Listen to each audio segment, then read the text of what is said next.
Welcome to another Monday night where we come together to help unite dreamers, develop, lead, and empower. Every Monday night we are here, 6:30 p.m. here at the House of Justice. Thank you all for joining us that are here in person and those that will join online. How many days away are we from the March on Wall Street? Go ahead, Mr. 19? 17. Today's August 11th. All right, 17 days away from the March on Wall Street. How many people are registered here for the March on Wall Street? Raise your hand. Very good. How many people are registered to get on the bus? How many people have registered to go? How many people have registered someone to go to the March on Wall Street? Oh, very good. All right, give yourselves a round of applause. So we are going to Wall Street because, as Rev says, that is where the money is. And so we are taking our feet to where the money is. We are starting at the African Burial Ground, one of the oldest and largest places where we know that the slaves had been buried here in America. And we are starting there and going past the bowl because that is the heart of the financial district, not of just this city, but of this country. Everything that happens in America runs through the city of New York. And so we will have international eyes on us as we are doing this. And so we want to be mindful of that. And we want to make sure that everybody is registered either to join us on Wall Street, or even those that can't come from around the country. We want folks to do sister actions, as we know some folks are doing. All right? All right. I'm going to open us up with the scripture, and then we are going to pray. Hebrews 10 and 22 through 25 read, "Let us draw near with a true heart in the full assurance of our faith, having our hearts sprinkled from an evil conscience and our bodies washed with pure water. Let us hold fast the profession of our faith without wavering, for he is faithful that promised. And let us consider one another to provoke unto love, and to do good works, not forsaking the assembling of ourselves together, as the manner of some is, but exalting one another, and so much more. And ye shall see the day approaching." And Father, we thank you for your word. We thank you for bringing us here on tonight. Lord, we pray for all of those that are here in person. Thank you for getting them here safely. Bless those that would join us virtually. Let us have a good huddle. In Jesus' name, amen. Dan? Okay, there you are. Dan is coming with our Black National Anthem. If everybody will stand for that. And those that would like to join Dan with singing, step forward to the microphone here on the side. Beautiful. Dan, stay in that one key I taught you. Key of C.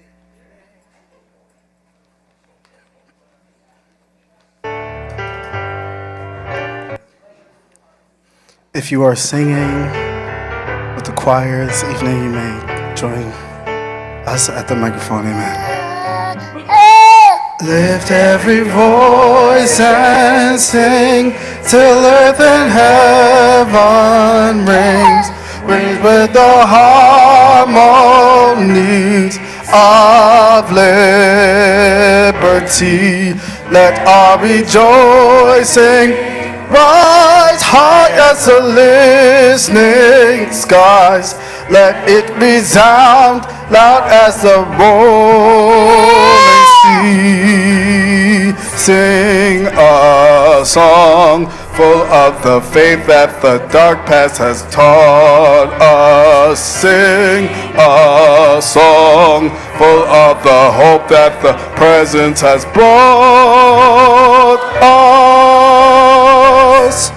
Facing the rising sun of a new day begun, let us march on till victory is won.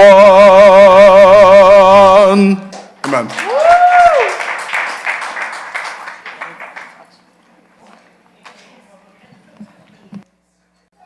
Thank you, Dan, and thank you to those that sang in our Huddle choir. Give them one more big hand for that.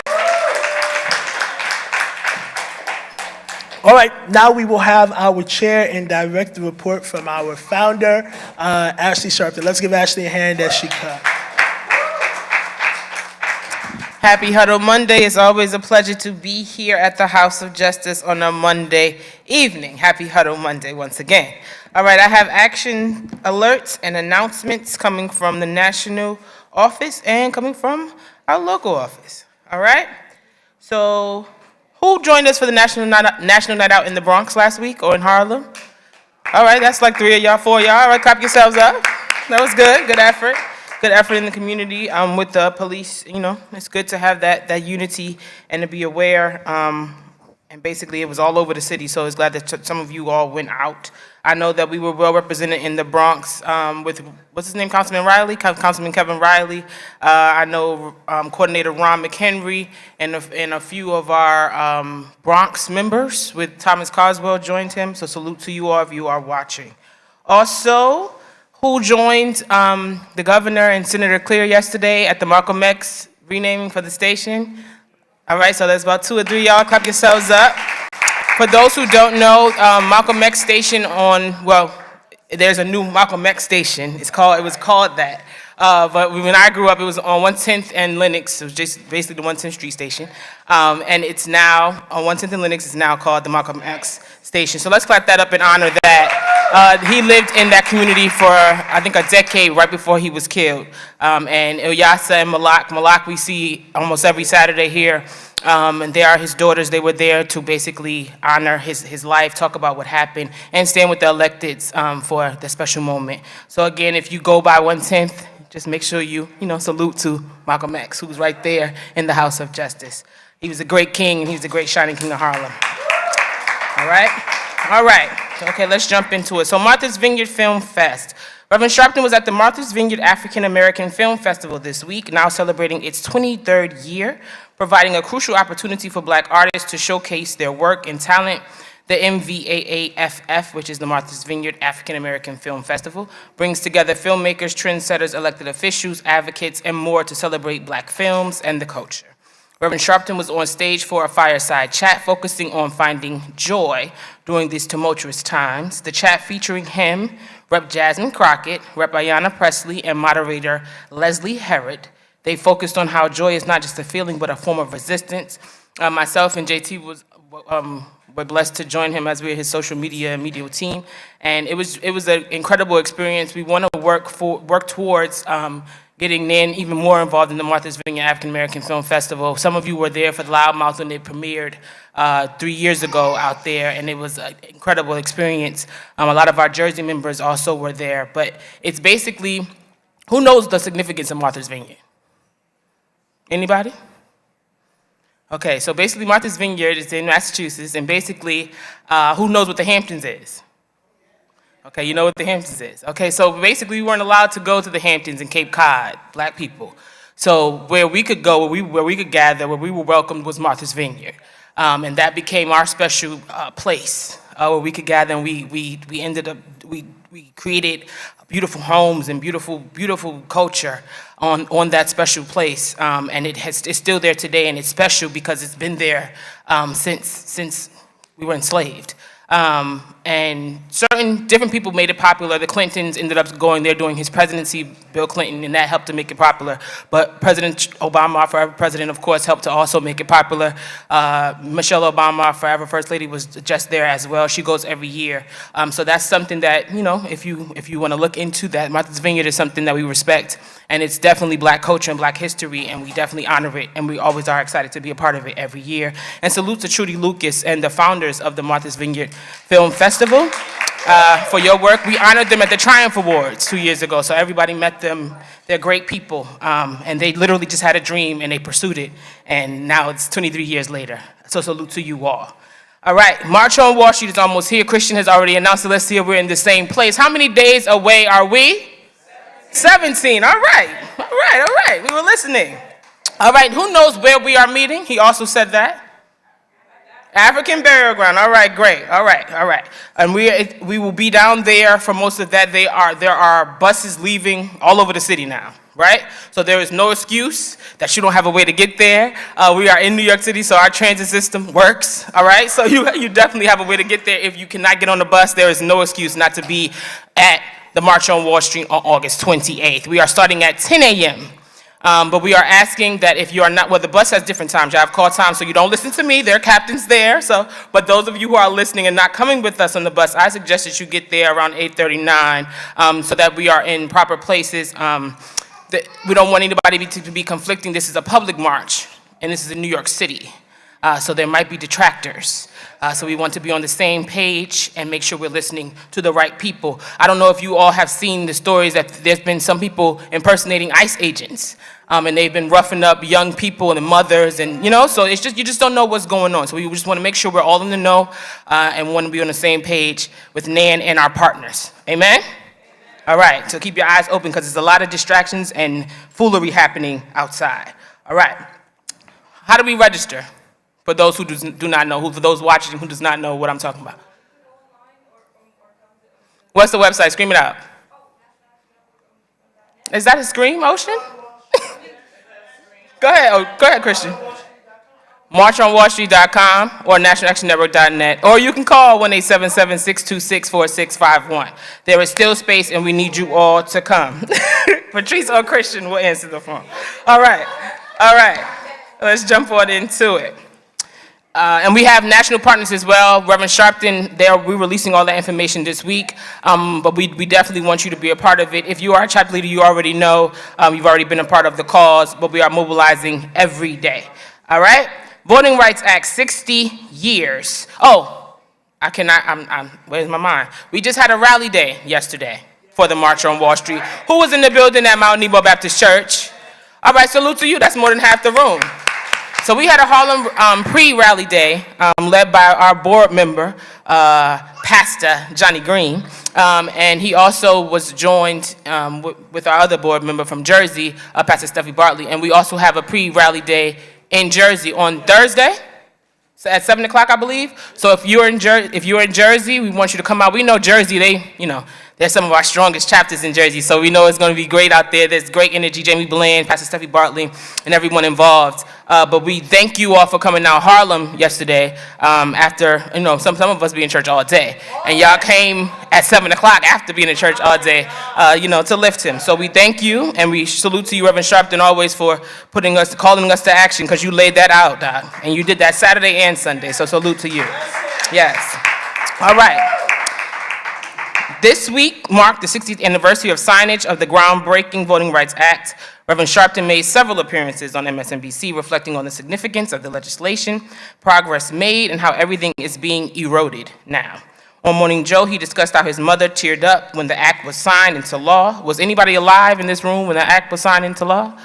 Wow, Tony Veer was alive. Who else? Sorry. Winston, of course, Winston was in the building. Right. So my grandma, Ada Sharpton, teared up when the act was signed into law because she grew up being unable to vote. Could you imagine that, not being able to vote? Like, that's a right for us that we just, some people don't take for granted. There are some people who were alive when they were not able to vote. Right. And Rev shared a story he learned from Ambassador Andrew Young about how Reverend King said, let's go back down south and give the president some power, which led to Selma, Bloody Sunday, and a moral movement that shook the conscience of this nation. On the eve of the 60th anniversary, Reverend Sharpton released a powerful statement which read, in part, it has never been more crucial than now that we remain fiercely committed to defending the right to vote. Dr. King knew that the right to vote is the fundamental right from which all others flow. That truth is exactly why the VRA was the most significant civil rights legislation of the 20th century. 60 years after its signing, the VRA stands as one of America's most hard-won achievements, secured through protests, sacrifice, and a movement that refused to yield. Republican governors and legislators, like those in Texas, are specifically targeting VRA, protected districts, rigging maps to look in GOP advantage ahead of the midterms. What voters now face is a sophisticated architecture of exclusion, Gerrymandered districts, predetermined outcomes. I'm gonna say that again. Gerrymandered districts, predetermined outcomes. Voter roll purges systemically target Black, brown, indigenous, and low-income communities. Mail-in voting restrictions and strict ID laws suppress students, disabled individuals, and older adults. So most of these reasons that we're talking about with the VRA, that's another reason why we're going down to Wall Street. If you all are not clear, it's not just about DEI. There's so many things to stand up for in this time. Choose one. Choose one and join us. I'll make it simple. It's hot in here, so I'm about to move from here. But all right. But choose an issue. Choose an issue and join us. Register with us. If you don't register, it will be hard for you to get on a bus. I'm making it plain. If you don't register, it will be hard for you to just take up space down there because there will be order. We are not going down there disorderly, and we will not go down there in violence. So if you are going on that type of time, please do not join us. Please do not join us. Thank you. All right. Last thing but not least. We are in Harlem Week. This is the 51st year of Harlem Week. And yes, it is a celebration. It's a great celebration. We're happy to be a part of it. We remember the founder of Harlem Week, Mr. Lloyd Williams, who we lost. He used to sit right there in that front row. He would come in humbly. We saw Ade Williams literally 2 weeks ago. Ade was here with his son, which is Lloyd Williams' grandson, and literally talking to Christian, looking to include us in Harlem Week. And now he has passed, literally during his Harlem Week. But his legacy lives on because Harlem Week is thriving, right? And he did what he came to do. So let's clap up the legacy of Lloyd Williams. To the Greater Harlem Chamber of Commerce, salute to you all. We love y'all. We will definitely be at the funeral to pay our respects, and we will never forget Lloyd Williams in the House of Justice or the National Action Network. Happy Harlem Week, and we will continue to support and keep that going. I just have one more announcement. It's basically an update for the DEI fight. So the latest in DEI fight, as far as Penn State, the University of Pennsylvania's Carey Law School has suspended applications for its Sadie T.M. Alexander full tuition scholarship program. It will close its Office of Equal Opportunity and Engagement by the end of this summer, according to multiple sources familiar with the decisions. The scholarship launched in 2021 for incoming students interested in racial justice and honoring Alexander's legacy was first proposed by members of the Black Law Student Association and implemented under then Dean Ted Ruger. The law school's website confirms it will not accept scholarship applications for the 2025-2026 academic year in a message to the law school community from Dean Sophia Z. Lee. Lee said that the office's functions will have included helping law school members dialogue across difference will be integrated into broader school-wide initiatives. She did not specify the status of staff members, including interim associate dean, former Philadelphia's chief diversity, equity, and inclusion officer. One source who requested anonymity for fear of retaliation criticized the changes. It's frustrating that Penn is capitulating in this way. This programming is essential for keeping people motivated and engaged in ways that we haven't seen in the past. So basically, this scholarship is for black students, and it's for basically those interested in racial justice. And they completely, it's defunded. They haven't given a reason. They haven't shared next steps. They haven't shared what the students can do who applied for the school. And basically, they just said at the end of the summer, it's no more. This is another example of what's happening in this era. Trump, they cut the funding. It already happened. We don't have to wait for a law to pass. They cut it. And basically, if you have a school like this or a program like this, you're basically under threat, and people are folding. A lot of us are saying, well, why would you do that, stand strong? But they don't have the money. So if you are not funded, how can you stand strong and teach? Who are you going to pay if you have no money to teach the teachers? If you have no money to fund the building? If you have no money to fund the books, right? So we are losing. I just want to keep y'all updated because we get out and we talk, and I know it's great to do DEI. It's great. We're going to keep doing DEI Thursday. But I need y'all to understand what we are losing this battle. And it's because of money. It's because of money. So we have to figure out a way to support our people, to support these schools. And I will continue to say, as someone who went to Hampton University, that's HBCU, if these programs are being cut, what do you think is going to happen to historically black colleges and universities across this country? I'll leave that there. Thank you.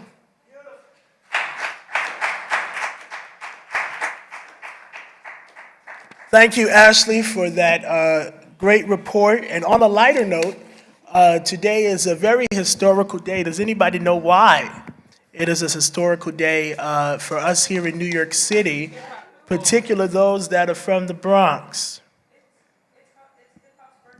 Yes, today is the birthday of hip hop. 52nd year of hip hop being in existence. And so, Tony, you're supposed to be the hip hop man, and you didn't even know that. You from the Bronx, didn't even know that. So sad. All right. I have another announcement that I have. A young man 4 years ago by the name of Kendall Ray Johnson earned the title of Georgia's youngest certified farmer and has been breaking the ground in the agricultural world. Now at the age of 10, Now at the age of 10, she has dedicated and has earned some of the biggest things possible, such as a full ride scholarship to college at the age of 10.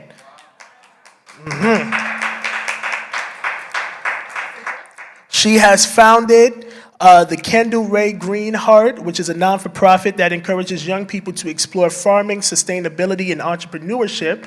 Her commitment also caught the attention of world leaders, national leaders first, including the state of Georgia, which they gave her an honor by declaring the 23rd of March as Kendall Ray Johnson Day. She has also been able to go to the U.S. Department of Agriculture, visit South Carolina State University, and there were schools that were so impressed with her that they allowed her to begin to do research in microorganisms, crop counts, and cattle that awarded her a full scholarship of $90,000 to do research at their university. And so we just want to give her a hand for all the great work she's doing at that very impressive age. All right, does anybody have good news or announcements? Anybody? Oh, God. Come on.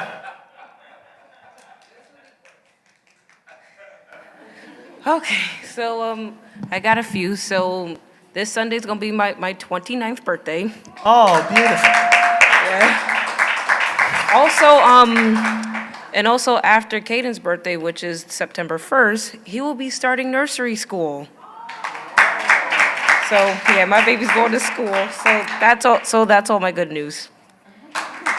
Nursery school. My good news is a little bit about St. Martha. Martha's Vineyard was the first place where they had an assembly line of the fish to start business. It's like a market. So the fishermen would take the fish from the boat and make a human assembly line. It's a vineyard. Vineyards are where the grapes grow to make wine. And it was very good because they did not have refrigerators. So wine and ciders were the first distilled spirits beverage because they did not have refrigerator. They would put food in the ground, bury it, that was their refrigerator. So Martha's Vineyard is the first place where the fish started to organize labor.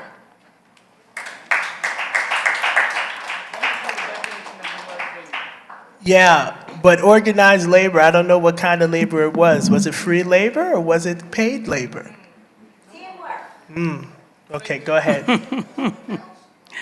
I thank God for being out here. Even with us walking around with walkers, you still get scammed. I try to help someone out and to buy food off of my food stamp card, and then when I walked away from the young man, there was another man sitting here, taking it from him. Yeah, I brought something for this young man. Yes, go ahead. That was on the street. But you don't know what these people are doing out there helping other people to scam people like us as seniors. That's right. They see us walking with walkers, they don't care. It's just sometimes, and I went back to the other man. I said, are you really you're trying to take money, give him money for the food that I just brought for him? He like, oh, I'm not trying to scam him. I'm not doing that to him. Then the young man was like, he lives with him. Thank you, and sir. it's crazy. Just be careful. Thank Even you. with myself. Thank you for the story time. Thank you so much. Oh, God help me. I'm good. Okay, so every year we have had, well, no, I'm not gonna gas it. So we've had Huddle Up Harlem for 3 years, right? Which is basically a school supplies giveaway, back to school giveaway, and resource fair. So this year we're gonna do it on September 6th. I think I announced it 2 weeks ago. Well, Kristen announced it on Saturday. But we started accepting donations. We're still waiting for the flyer, so don't beat me up. But I'm excited because we got a great donation today from Christina, who basically works in our HR department nationally, but she gave us literally like 5 bags full of things. So I just wanted to thank you. I know she don't watch Huddle, but thank you, Christina Riccadelli, for your donation, and thank you. We're gonna be holding them here. So if anybody else wants to donate, we're taking your donations in, and we're gonna be giving them out on September 6th. If anybody wants to help volunteer to help with the back to school giveaway, we're definitely welcome those as well. You can speak directly to Christian, or myself, or Damo, or Treese. All right? September 6th, it'll be 12 o'clock. And it will be here, but there will also be like a remix. It will also be on 125th as well. So just make sure you speak to us because it's going to be a fun day, and we're excited. So thank you. Thank you again, Chris. Thank you.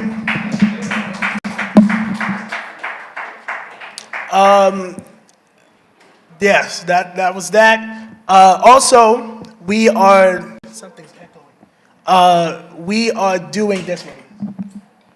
Okay.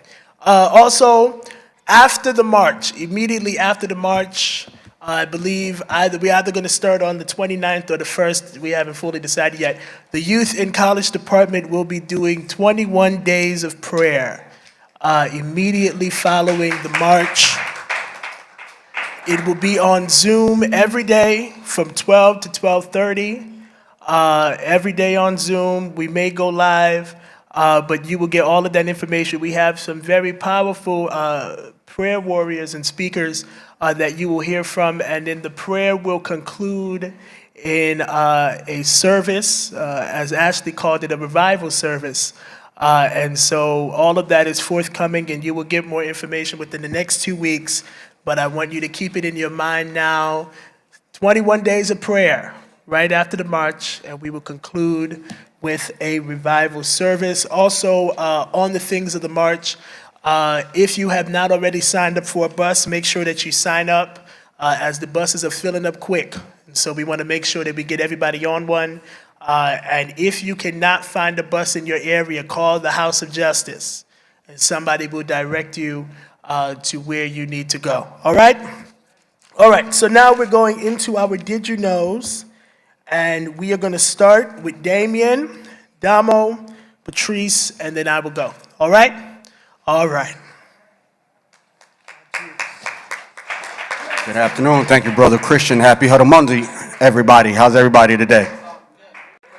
Excuse me, I'm a little twisted around here.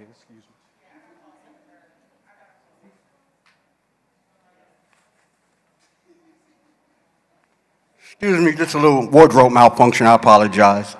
But yes, today's article I'll be reading will be about student loan update, a new plan rolled out to help 1.4 million borrowers. And why this is really important is because it not only puts people in a good position to get their higher education, but it also puts them in a position so that they can pay back loans. This article is not just about the educating of people, but it's also about finance. And so I'm going to continue with this article. A new student loan reduction plan will be available to 1.4 million borrowers in New York City. Mayor Eric Adams on Thursday announced the Loan Reduction and College Savings Assistance Program, which also offers specialized assistance for 1.6 million parents and guardians in the lowering cost of college education. Some say, well, why does this matter? The program will help many borrowers who contribute to America's 1.8 trillion student loan debt. Again, it matters because this program will help many borrowers borrowers who contribute to America's $1.8 trillion in student loan debt. Since President Donald Trump's One Big Beautiful Bill Act was signed into law last month, the Department of Education will abolish the SAVE program and other income-driven payment IDR options by July 2028. Currently, borrowers' SAVE will be transitioned to new plans, either the Repayment Assistance Plan, RAP, which is slated to be launched by July 2026, or revised repayment plan. However, these plans typically offer higher monthly payments and make it more difficult for borrowers to afford basic necessities. So it's a great thing that we have this program here coming into New York to help individuals pay for their college student loans. But we need more, and the fact that the Department of Education is being abolished, that just sets us back as a country. That sets us back as a nation. That puts this country in a position where we won't be able to be competitive against any other nation anywhere else. Everything that's taking place with this administration is rolling back the success of this United States of America. It's not just hurting black people. It's not just hurting brown people. It's hurting people all across the board. Everybody depends on the Department of Education in some form, way, or fashion. And again, we've got to just be in a position so that people can go to school, get educated, so that they can not only get good jobs, but create great jobs for the future generations. And so with that, this is the article on this afternoon. Thank you.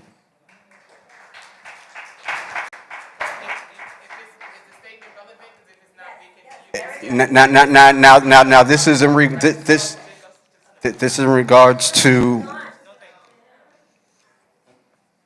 anybody else would like to share anything or have any questions or any statements? Damo, come on up, sis.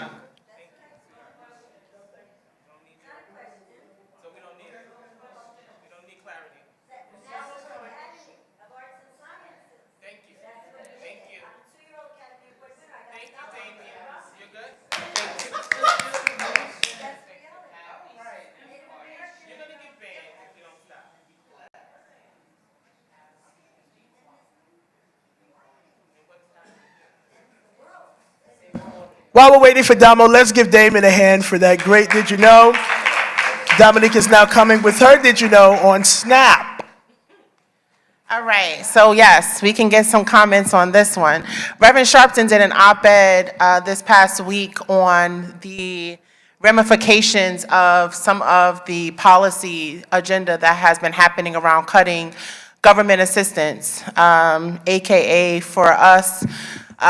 We know all about SNAP and the SNAP programs that have benefited people for many, many years. SNAP and these government assistance programs weren't even created for people of color, right? Was not. But throughout the years, statistics have proven that, of course, people of color and our race has been the ones to benefit mostly from these programs. I don't believe that either.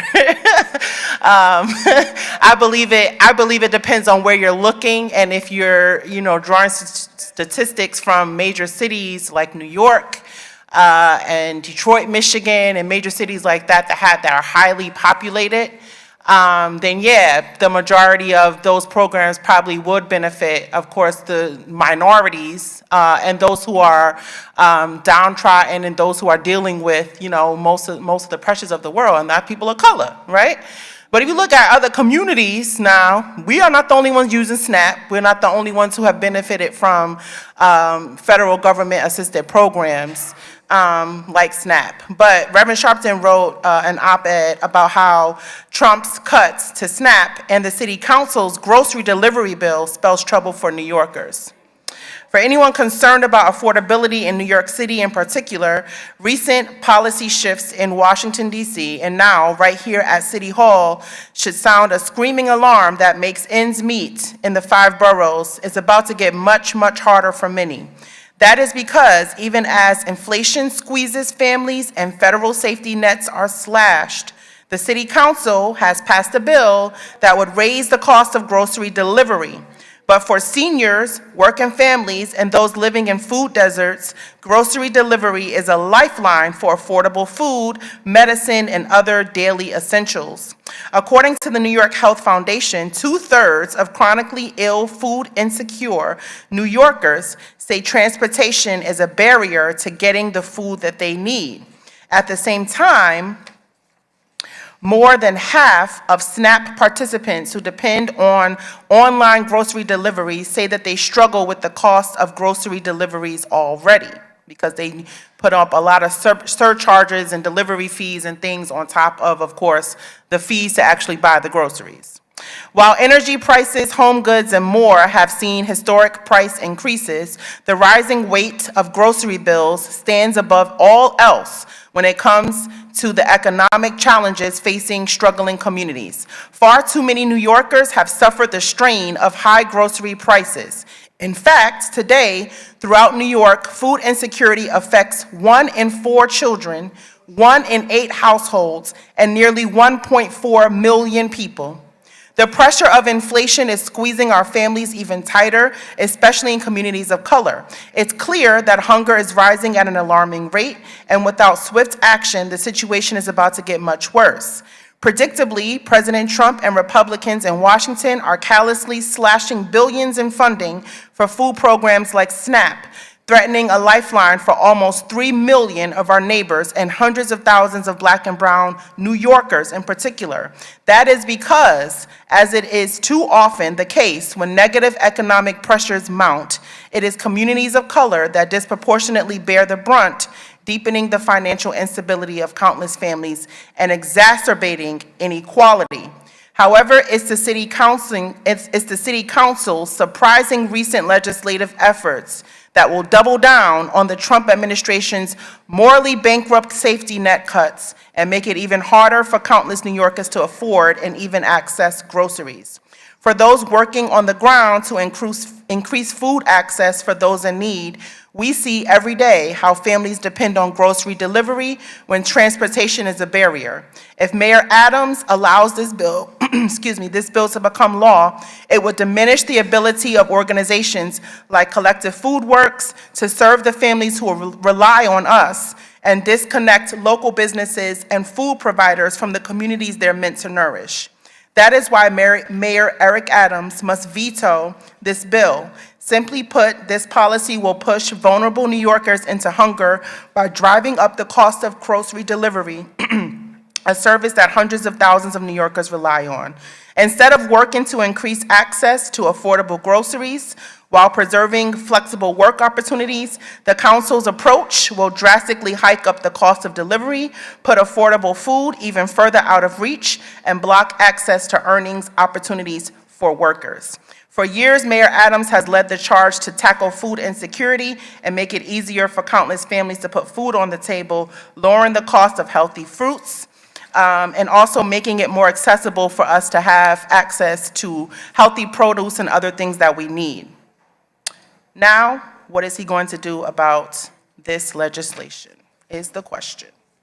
So, got a lot to talk about here, and I don't know how we feel about this, but food insecurity is one thing. Obviously, access to quality foods is another thing, right? The transportation issue and the barriers that especially New Yorkers are dealing with is another issue. And then the policy ramifications is a third wheel to this. Put it all together and we got major issues that's happening where people can't not only afford to buy the groceries, but can't afford to get them. So that's another issue. And we just keep laying the issues, I think, on top of the issues and really, really delving into a deeper hole here.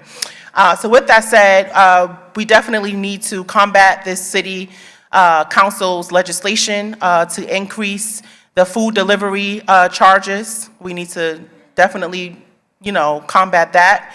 But we also need to align ourselves with the information to provide to our communities on what we can do to better equip ourselves with what we need to, to get access to the foods and things that we need to do with all these cuts that are happening. So I don't know if anyone has anything to say about this. I really just wanted to make sure everyone was aware of this op-ed and aware of what is happening around us, and also this new bill proposed by the City Council. Thank you.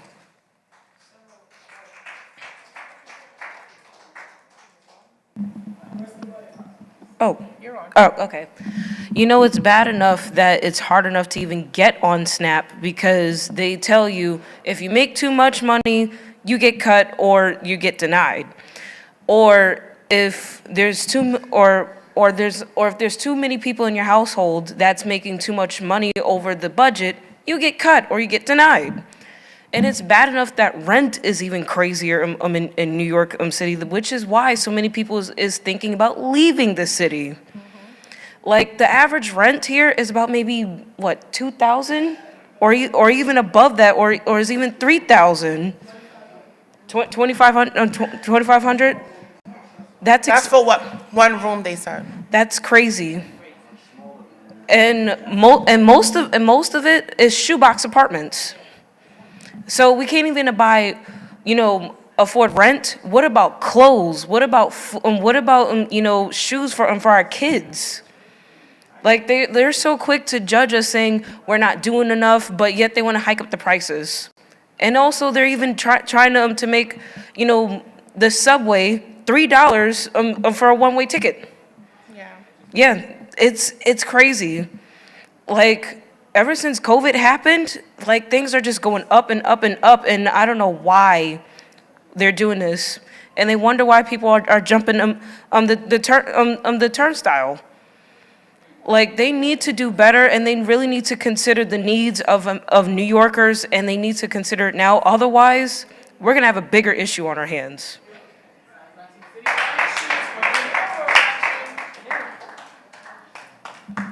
Hi, I'm Janka, Well, R-E-S-P-E-C-T. That's what Aretha Franklin sings, right? Respect.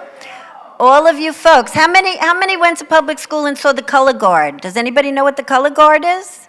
The color guard are the flag. When they come in with all the different flags, with the Native American, our flag, New York State, has Native American, New York City. Hold on, So the color guard means teamwork. Now, you might not know, but the fisherman, Martha Vineyards, is Jesus Christ. He was a fisherman, all right? So teamwork is important. Now, when they rob the crown purse, there's no more money. I ran for president, I own Throgs, I'm robbed because other white people want to be equal to sovereign people who were born to feed, to provide, and to protect. And that's what's happening. Yeah.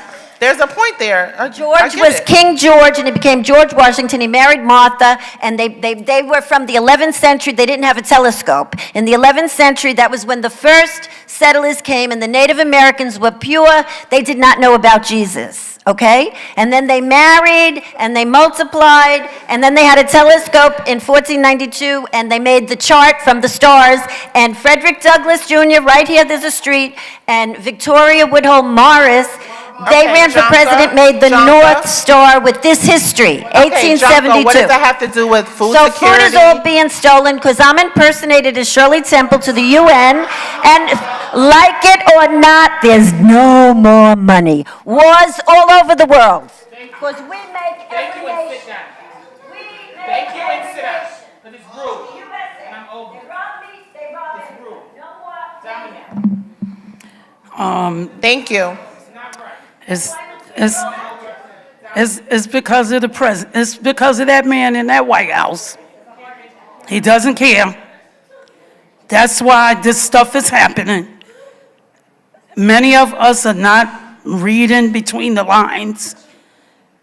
And I don't know what the mayor is going to do, Eric Adams, the Congress people, the governor. I mean, we as a people, we know we have struggled.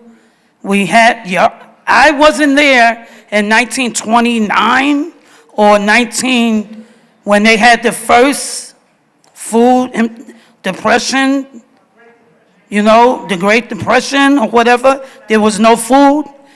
I wasn't there, so I don't know what he's gonna do. He doesn't care. He doesn't care about our people, and he'll never care. I don't care how many, even the, what's his president, JFK, this guy that's supposed to be the son of the JFK, RFK. or RFK, whatever, he doesn't care neither. Talking about taking shots, taking this, doing that. That's what they want us to do. All right. That's what they want us to do. He doesn't care. It starts with the man in the White House, that White House guy. True. Thank you. Give her a hand for that. It starts with the man in the White House, but then you also have to think about your elected officials, which she said, the mayor and the governor have the authority to protect us. And they have the ability to add money, to do whatever they need to do to keep their citizens safe. And so think of that in this election for mayor and next year when you vote for governor. I'm not going to say who to vote for, but go ahead. All right. So on this issue, she's absolutely correct. The main problem is the man in the White House. This administration has brought together one of the richest cabinets in history. Richest. All these guys are billionaires and millionaires, far removed from the interests of society. So they don't care about what affects the common good of the people, or they don't care about the poor. They don't care who's hungry. They care about their bottom dollar. All of their policies are being made to tailor to rich people. So this is one of the first administrations that doesn't mind cutting things like SNAP, like Medicaid, like anything that affects the poor in order to give rich guys a tax break, right? Now, previous administrations knew that when you do stuff like that, it's political suicide because nobody's gonna vote for you after that. And make no mistake, we were just talking about SNAP and how black people are disproportionately affected, disproportionately recipients of SNAP. While that is correct, remember there are still more white people that benefit from SNAP as a whole because we're minorities. So while we're disproportionately affected, they're getting hit just as hard and they're just as mad. This is the perfect time for everybody to come together. We all agree on this. Nobody wants to see little kids go hungry to give rich guys like Donald Trump extra tax breaks. Nobody wants to see little poor kids and pregnant poor women get no health care so that rich guys like Donald Trump can get a tax break. Nobody wants to see people get overly exhausted with student loan debt and stuff like that so that rich guys like Donald Trump can get a tax break. So let's come together and let's vote these people out of here and let's preserve our democracy. We are on a slippery slope that's heading straight to autocracy. They don't care about the election results right now. All of the rich guys that he put in his cabinet are coming and putting their heads together to figure out a way to rig the election so that our votes will no longer matter. This gerrymandering that they're trying to do is a race to the bottom. And once again, I like to acknowledge what the Texas Democrats are doing, holding out in Illinois, holding out in New York, and places like that to make sure that they bring attention to the issue. It's not about the result here. Even if they don't ultimately accomplish what it is that they're trying to do, which is to deny the Texas Democrats a quorum, which is what you need to vote. They are still putting the country on notice that this is not an issue that just affects Texas. This is the blueprint. They're trying to do that in every state where they can so that they take away our vote. So it's important to pay attention to this, and it's important to support our people. Beautiful. And let's close by saying this, Marquise brought it home, but this is right. We are the majority in this the minority in this country. And that has been proven, and it is real, that white people predominantly are the ones that benefit from these things. And it was not, because of us that they have these things. But what Trump is doing, hospitals are closing, people are going to die. People are going to get sick, pregnant women. I'm glad he brought up pregnant women. Pregnant women also have to deal with this too. Not mortality, the fertility rate of the country will start decreasing. When women cannot get the prenatal care, thank you. When they cannot get the prenatal care, these are all things that we have to keep in mind. And I'm going to close with this. The governor signed early this year a law that expanded prenatal care for women in response to what Trump was doing before he even did it. But now that he's really doing this, thank God there are certain protections that we have, but that's not everywhere else in the country. So everybody that is being mindful, I'm glad Maurice brought up the Texas Democrats. If they hold on for a little while longer, it will pass over. And they can't do nothing about the gerrymandering until 2 years from now. And it's not really redistricting is not supposed to happen for 10 years. So, what they're doing is illegal. Patrice is coming with her did you know. But keep that in mind. SNAP, Medicare, Medicaid, all of that plays a role in our lives and in the lives of your families.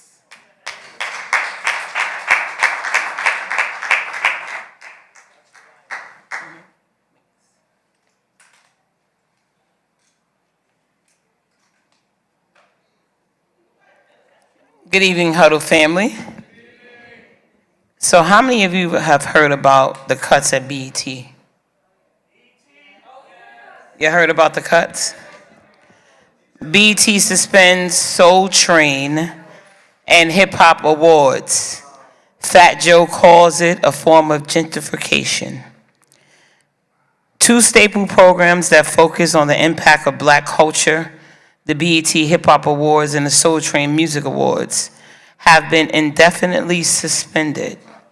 However, according to BET CEO Scott Mills, who limited in comments to Billboard, they could return via the network's streaming platform. Now, we know that those events are normally live with a full audience, and it's recorded live.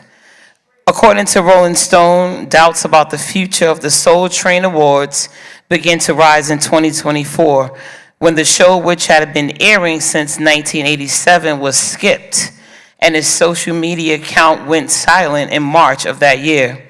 The BET Hip Hop Awards, a newer innovation from BET, is an award show that branched out from its BET Awards show, began airing in 2006.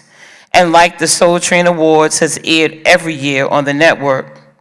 Mills continued, I would say that it's less about being no longer and more about the team having to reimagine them for this changing media landscape that we find ourselves in. I think what we're going to see are many people taking franchises and saying, this might have started on television, but now I'm going to move it to another space. Do I move it to streaming, or do I move it to another platform? According to Billboard's reporting, the changes at BET have likely been triggered by the merger of BET's parent company, Paramount Global, with Skydance Media.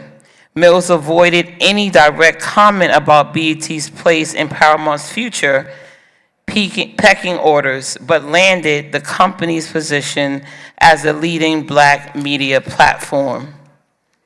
Fat Joe, in a recent interview of Joe and Jada, meaning the rapper Jadakiss, they said that BET's founder, Bob Johnson, sold BET to Viacom, ending the network's long run as a black-owned company in 2000. That's almost 25 years ago.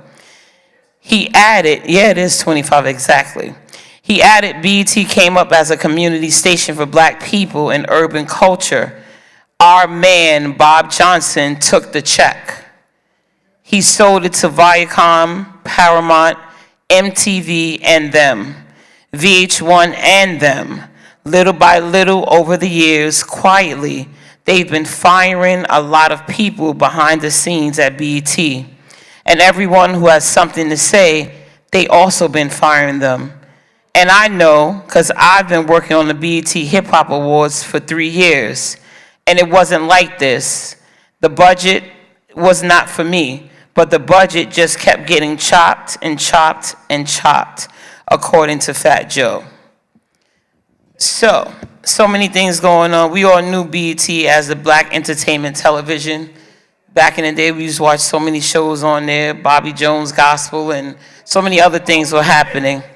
But now Fat Joe, who has become a known activist overnight, right, the last 24, 48, 72 hours, something like that. We were talking about it in the back with Ashley, but however, he is now the spokesperson for hip hop. And it's ironic that today is the anniversary, right, of hip hop. So, I just want to take a few comments about what your thoughts are. Do any of you watch Soul Train and Hip Hop Awards? Do you even care? Or are we losing all of the stuff that we've all created? I mean, that's why we need to be on Wall Street 828, but I'll start with the comments. Yes. Okay. So Soul Train is the old school. So y'all know, we call her Soul Train. She runs up here on Saturday and dances. When, no, it's The Carmela. different wig colors.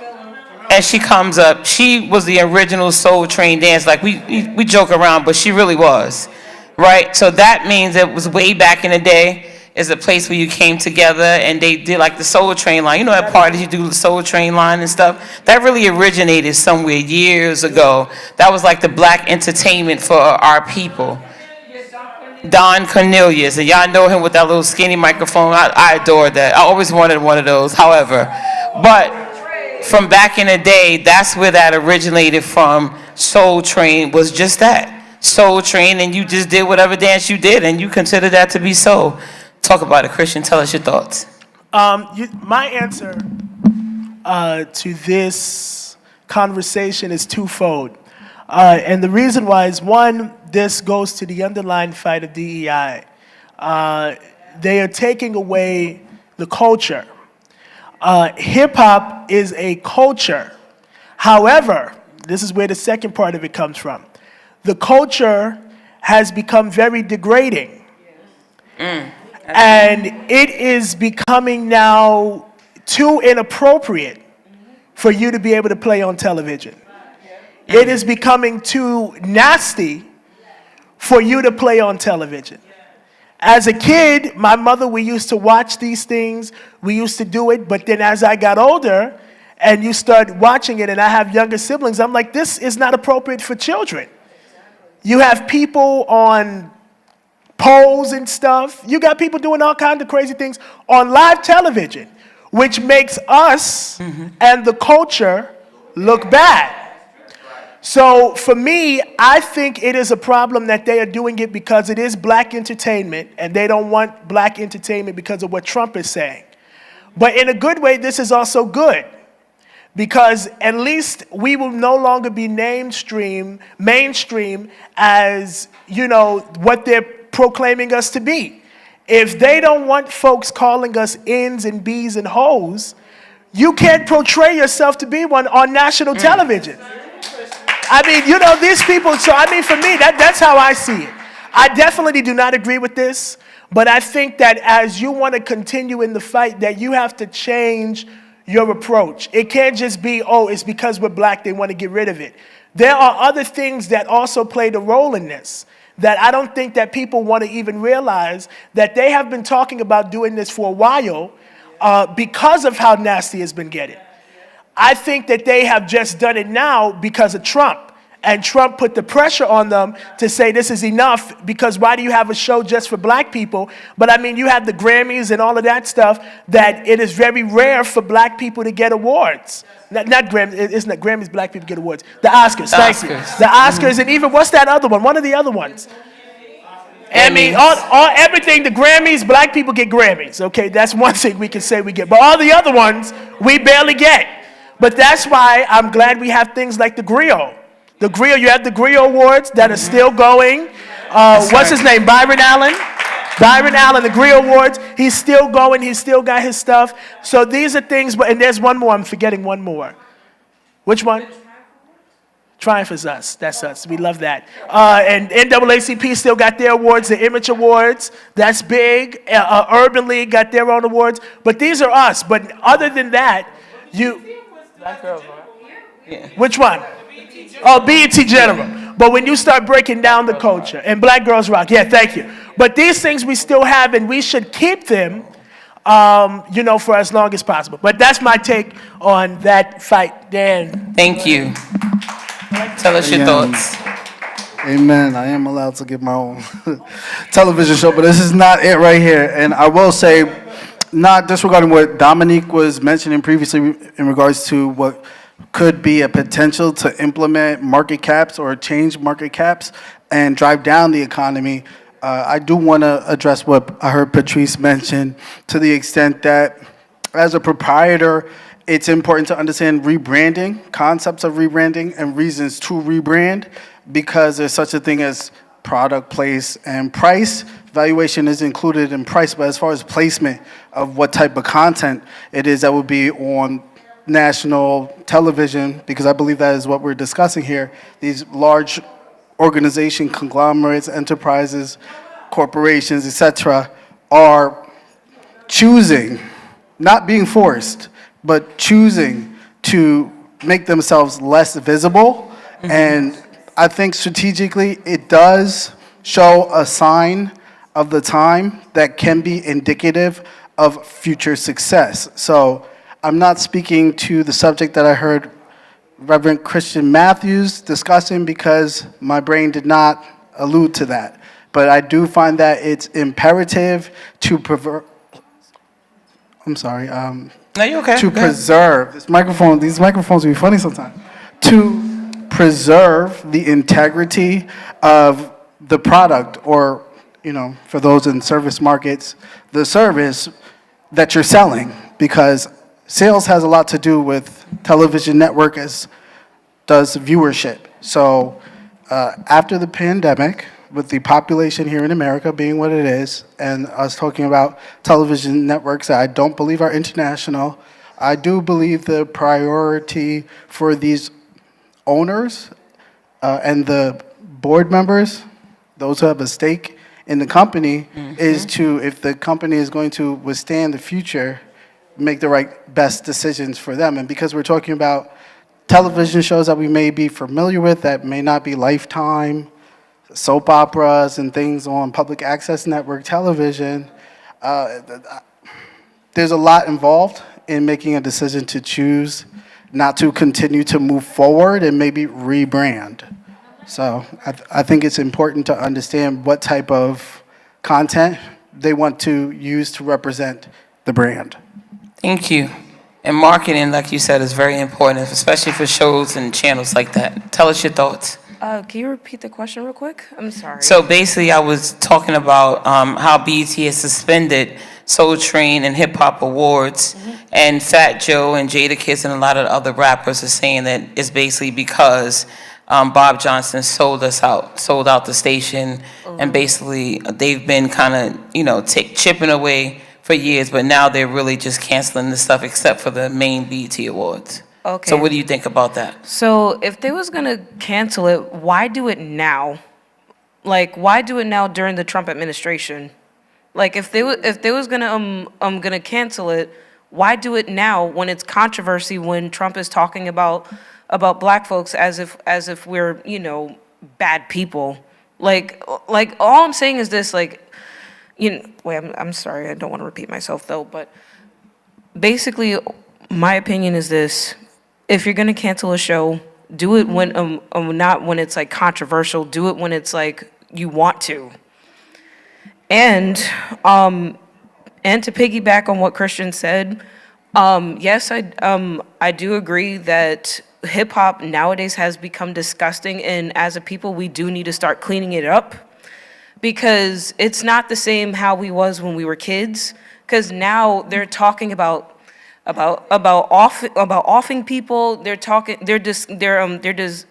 disrespecting us as black women about our bodies and what we put on the TV, and then people and the younger people are seeing this. It's nasty. We need to clean it up and make it better. And on top of that, they're not selling us out. Like, that's just my opinion. Thank you. Share your thoughts. What do you think about BET cutting Soul Train and Hip Hop Awards, and how Fat Joe was saying that he knew it was coming? As I grew up on Soul Train, Michael Jackson, and You mean when watching Soul Train, right? watching Soul Okay, Train. got you. Watching Soul Train. Well, watching our entertainers entertain us on television. They have pushed it back. It used to be on like 11 o'clock in the morning. Then the next thing I know, it was on at 1 o'clock. Then on Saturday. Then they pushed it to Sunday late. People are asleep. It's 1 o'clock in the morning, 2 o'clock in the morning. Who's gonna watch that? They doing what they want to us. If he's listening, he's a wicked person. He doesn't care. That man in that White House, he's wicked. And he's gonna stay that way until we stay together. We have a president, Reverend Al Sharpton, and he's doing leadership, and he's been doing it like Martin Luther King. I never met Martin Luther King, but I thank God I'm meeting Reverend Al Sharpton. Thank you so much for your comments. Tell us your thoughts on BET canceling Soul Train and the Hip Hop Awards. That's so heartbreaking, even though I haven't really been listening to live, up-to-date music since the early 2000s, because the music has changed so much, I can't even handle half of it. But I grew up listening to hip-hop. I listened to the Soul Train every Saturday morning. I couldn't resist. And, you know, when they dropped new science, new music, oh my God, it just changed the whole neighborhood. But the thing is this that's missing. Two things that I see is missing. One, my commitment is that every business is run as a life purpose business model, where everybody in the business is living their life purpose, because if all you get paid is money, you never get paid enough. And then the other thing is that I wish that we had somebody that's life purpose was to actually run hip hop, rap, and music. And so we have music is fundamental. Circumstances may change, but music stays the same. It's got the same scale of music. It got the same instruments. It don't change. I mean, doo-wop and hip-hop, classical, country, they have different styles, but they're the same thing. So we need to wake these people up so they can see how to take care of people, how to take care of all of us, because it ain't just them. I'm complete. Thank you so much. Thank you for your comments thus far. Let us know what you think about BET canceling Hip Hop Awards and Soul Train Music Awards. All right, I'll be short since I'm last. What I think about this is it's part of an overarching theme. Like, this is just another thing that they're taking. It's cool to take away stuff from black people now. Like, whatever it is, since Donald Trump went on his tirade trying to take away DEI, it's just become popular to take things away from us. If you notice during the George Floyd protest, right, as soon as we stood up and we saw that man die on tape, what we said is we're not going to take this anymore. People took out to the streets, people protested, people marched, and then what they realized from that was that we're not going to accept you guys trying to take away our lives or anything else from us. So we had the opposite effect. You notice when you stand up and when you make your voices heard and when you are seen and when you march, people start doing the opposite. They give things to you. Okay, we understand your plight. We see how big it is. We see around the country there's protests. So we are going to give you diversity, equity, and inclusion initiatives. When you do that kind of stuff, it's contagious. Okay, when you don't stand up and when you decide not to march and when you're silent in the face of authoritarianism and this wannabe Hitler that wants to take everything away from us, we've got the opposite effect. People think, well, okay, they're not saying anything. Let's take some more stuff. It's cool. It's beneficial. So we need to stop things like that in their tracks. And that's why it's so important to have this march on the 28th. I hope that we come out in proper numbers so that we show what we showed before, that we're a resilient people, that our voices are going to be heard, that we're not going to stand silent in the face of authoritarianism and this wannabe Hitler. Let's come together on the 28th and let's march and let's do what we do and let's get some of our stuff restored. Thank you so much. And our last comment, and then we'll wrap up. Good evening again, everybody. Just going back to what you were saying, you know, BET has a long history. And I'm going to try to be as brief and as short as possible. But You know, when BET initially came out, going back to Bob Johnson, you know, I mean, I think it's a little bit too late to be trying to point fingers and talk about Bob Johnson, call him a sellout and everything else now. I mean, that was almost 25 years ago, okay? Because when BET initially was formed, it was called Black Education Television.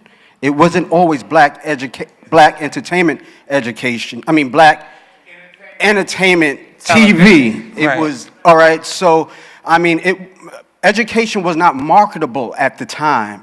So you have to understand when you're dealing with television and production and marketing and sponsorship, you have to appeal to a larger audience. Just like where we are today, we're not just talking to our audience, we're talking to the world. You know, and there's some things that some people might agree with and something that they might not agree with what's being said up here, but at the end of the day, it's still being said. We've got freedom of speech, and it's an opportunity. So going back to what I was saying with BET, okay, now, we talked a lot today about BET, about the exploitation, about the lack of decency, about the, you know, the images. Now, going back to the mid-2000s, again, we were it was brought to our attention that BET was engaging in practices that are unbecoming to impressionable people after the hours of 3 o'clock. Just going back to the decency, going back to Reverend Sharpton's decency initiative.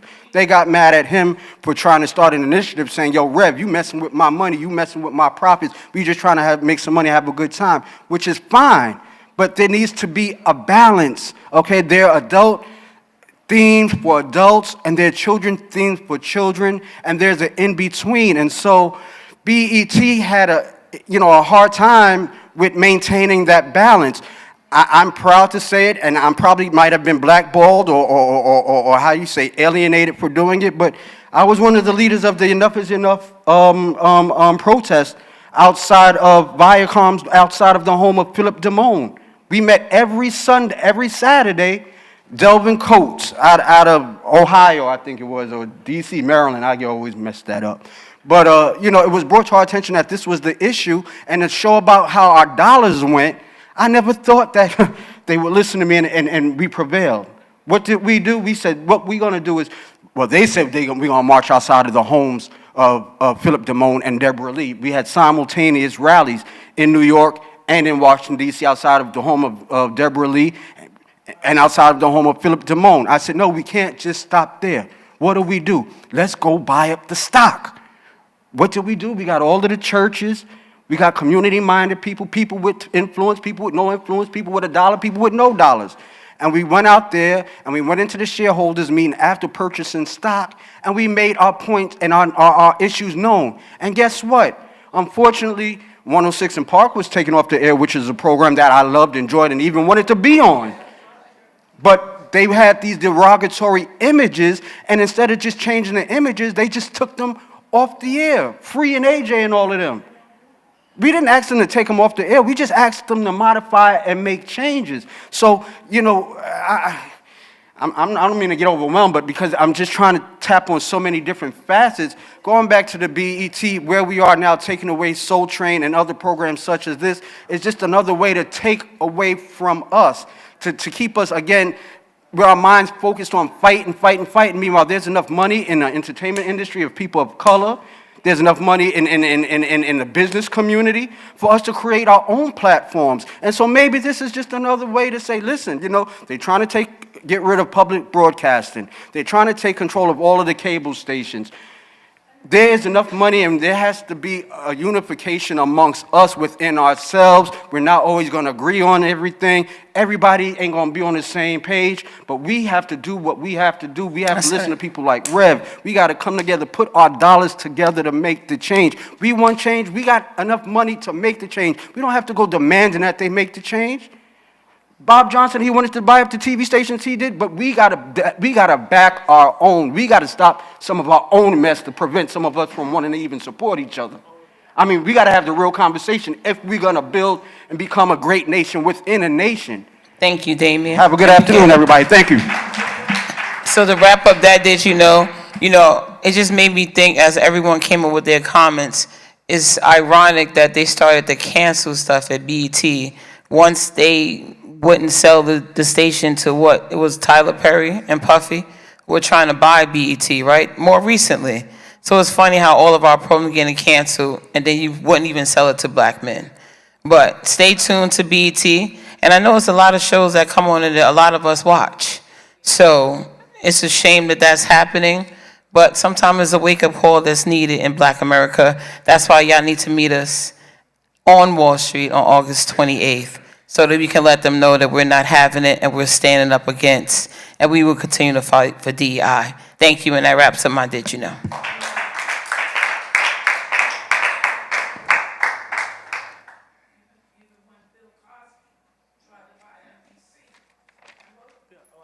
I don't know if I was born. Bill Cosby? No, that wasn't my time. Let's give Patrice another hand for that wonderful.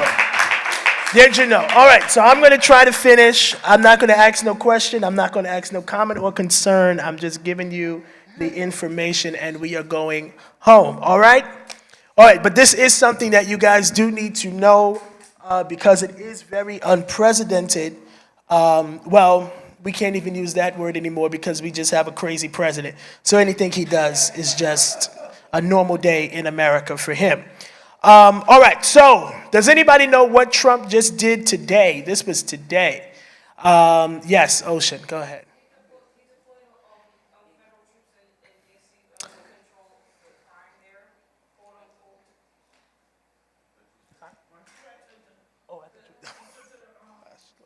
Yes, thank you. So, so sorry. Yes, Donald Trump has deployed not the National Guard, he has deployed the Washington, D.C. police, which I have to give you the information. A lot of people think that it is crazy, and of course it is crazy, but you have to know the law behind it, and that's what I want to give you. So today, once again, Donald Trump is testing the bonds of his authority to militarize a major city in the United States. The capital, unlike other cities, is already in a significant federal control. Because it is not a city, it is not a state, it is a territory of the United States of America, and it is the federal district of the United States of America, which allows the president in certain instances to invoke emergency powers to solidify it. But there is an intersection of very complicated laws regarding that. Let me give you exactly what it is. So, can Trump take control of the D.C. police? The answer is yes. There are limits, however. The Home Rule Act gives him the power to use the D.C. police force for federal purposes if it is determined to be special conditions of a emergency nature. Everybody say bye to Miss Kathy Payne. Her birthday's on Wednesday. Good night. Happy birthday to you. She tried to sneak out. All right. Happy birthday. Okay. In emergency purposes. Now, the issue that Trump is trying to say is an emergency is homelessness. Trump is using the police in a way to go after homelessness and call homelessness a crime. D.C., crime has gone down. Crime has gone down significantly. Actually, in the top 10 major cities, especially where there are black mayors in America, it is reported that crime has reduced significantly across the country. And Trump is taking credit for it, but I mean, you know, how are you taking credit for something you didn't do? That's a different story. But he is now using homelessness and calling that a natural emergency and a crime to now be homeless. While crime has gone down, homelessness in the District of Columbia has gone up. Also, not just that, but there are now checkpoints in the District of Columbia as you are coming in. They are checking to make sure that you are an American citizen because Washington, D.C. is a federal territory. And if you illegally enter into D.C., you are automatically deported. That is the law. It is not a state. It is not a city. It is in the auspices of the President of the United States. He has authority. Congress has more authority, but he does have authority. Okay, now these are the laws that rectify what he can do. The president can use the DC police for up to 48 hours or 30 days if he sends a special message to leaders of certain committees in Congress. So the full Congress does not have to vote on it. It is specific committees that vote. However, if he decides to go longer, he will need the approval of Congress, which we know that Congress will most likely give it to him. Okay. He is saying that he is using them to control and protect federal buildings. Federal buildings such as the Capitol. However, there was an insurrection while he was the president, and he refused. What did he refuse to do? Deploy the National Guard. When the Vice President of the United States, thank you so much, DT. When the Vice President of the United States was almost killed, as well as the Speaker of the House.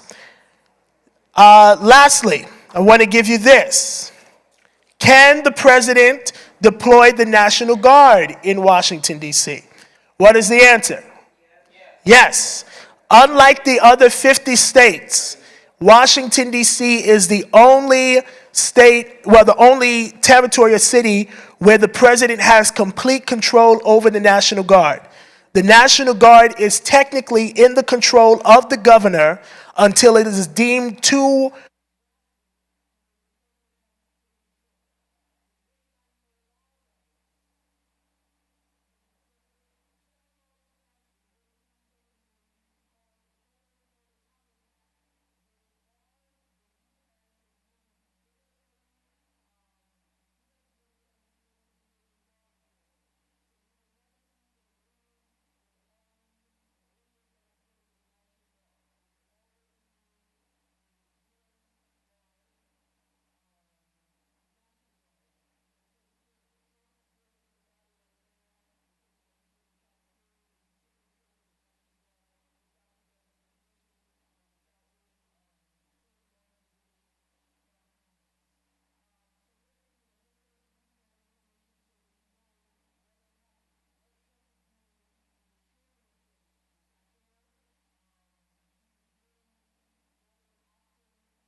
Didn't say he had his hands up, and there was a whole bunch of controversy around that case, and they got off basically. Yeah, and we know Leslie McSpadden and his father, Reverend Sharpton, did the eulogy. He helped lead marches all over the nation, and Action Network, of course, was a part of that. But I just wanted us to remember that Michael Brown was killed in 2014, this past Saturday. So let's always remember what happened to him. Also, in lighter news, a few more Black History facts. In 1936, Jesse Owens won his 4th gold medal at the Berlin Olympics at the United States. And more good news, celebrating birthdays. She left, but Miss Kathy, we were going to celebrate her on Wednesday. Ocean announced her. We're celebrating her this week as well. But they're not here today. Alexis, our very own Alexis Jackson's birthday, and Auntie Audria, David's mommy, she always helps with Women's Auxiliary. They're both of their birthdays, today and tomorrow. We celebrate them. And also this week, yeah, well, I thought somebody's was tomorrow. Both of them were today. I'm sorry, y'all. All right. And then also this week we celebrate TV host Hoda and Football Hall of Famer Deion Sanders and rapper Curtis Blow. All right, everyone. And I just want to, last but not least, salute to Jalen. Jalen, are you here? All right. So Jalen, right here. She is working. Y'all seen her around. She was around here growing up, but that's Winston Gilchrist's granddaughter, great granddaughter. Excuse me. Winston Gilchrist has been since I was a little girl, since I was like 8. Maybe younger. He's been behind the camera shooting and recording history. And then, he passed the alley to Jay, who's hiding behind here, Supreme Creative Agency. But now Jalen is now carrying the torch, and she works with Supreme, and she was taught by her great-grandfather. So it's special to see her on Saturdays in this building. And she also helps with keeping the real radio show. So if you want, it's a great feeling to see young people thriving in all lanes here. But it's also great to see her. She's working, she's working the vision with Supreme, and we need interns. We want young people, if you know how to use your phones, if you know how to use cameras, if you want to learn, we need you to come. We don't want you to just come to talk on the mic. We want you to help control, work the cameras, learn how to produce, work with JT, and learn how to do this. Because there's lanes all over this movement for everyone, and we need your help, all right? So if your young people want to learn how to engage, Jalen is right there, Jay's right here, and Winston. So we have 3 generations, right? Right? That's a good thing, y'all. That's a great thing.